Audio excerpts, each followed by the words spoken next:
இன்னைக்கு கொங்கு நாடு கொக்கரக்கோ. அது சிக்கன் சின்னாமணி. அதுதான் எப்படி சொன்னேன்? குட்டி வெங்காயம், கருவேப்பிலை, கார்லிக். மகளே, சீடு வெளியில போகணும், கிள்ளி உள்ள போகணும்.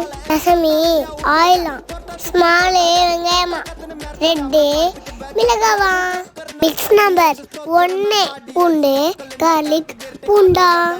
மிக்ஸ் 2 கருவேப்பிலை.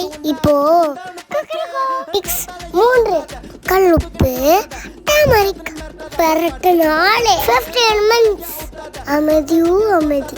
அட அட அட பொற கொத்தமல்லியா. அலங்கார பந்தலிலே அழகாக படுக்க வைத்தோ எங்கள்